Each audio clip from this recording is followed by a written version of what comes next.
27 ans maintenant. On accueille tout public, adultes, enfants, les enfants à partir de 2 ans, quelle que soit leur origine ou leur destination. L'accueil du public handicapé, alors que ce soit des handicaps réels, physiques ou mentaux, mais aussi des handicaps sociaux ou culturels ou des enfants en difficulté, comme aujourd'hui. Vous avez assisté à une séance avec des jeunes en difficulté scolaire pour la plupart ou qui manquent totalement de confiance en eux.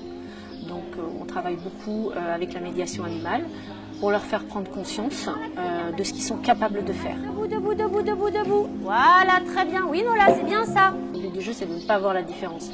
C'est de faire en sorte que les enfants soient tous égaux sur la même activité. Et je vais adapter mon travail en fait. Chaque enfant est individualisé. Et les enfants qui en ont le plus besoin, en fait, j'apporte beaucoup plus d'aide sans que ça se voie réellement aux yeux des autres, de façon à ne pas les dévaloriser eux et ne pas les mettre en difficulté vis-à-vis de leurs camarades. Les obstacles. Donc il y a un sens à respecter. D'accord ? Alors, on avait Chloé, qui en fait a beaucoup de retard à l'école, qui est en classe de SECPA, en classe de 5e en SECPA, qui avait des problèmes au niveau de la famille, au niveau de son comportement. Qui a totalement changé dans son comportement à la maison, qui s'est remise à vouloir travailler à l'école. Alors, elle a du retard, elle restera en SECPA, mais il y a des matières qu'elle aime plus ou moins.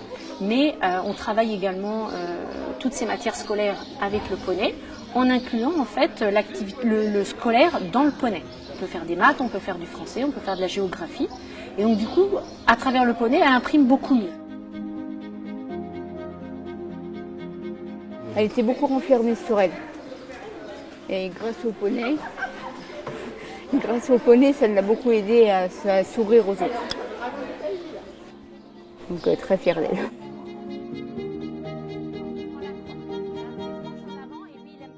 Et je les ai pris un peu au dépourvu parce que si je les avais prévenus trop longtemps à l'avance, c'est le genre d'enfants en fait qui angoissent. Et sur le groupe, il y en a au moins 2 ou 3 que j'aurais pas eu aujourd'hui. Parce que justement, qui dit compétition, dit caméra, machin, etc., ça les aurait stressés. Donc, du coup, je les ai pas prévenus. Ils ont vraiment découvert l'activité au pied levé et quand ils sont arrivés tout à l'heure à 13h30. Et ils ont joué le jeu. Ils ont joué le jeu et on a eu le résultat qu'on a vu extra. Moi, je suis super contente.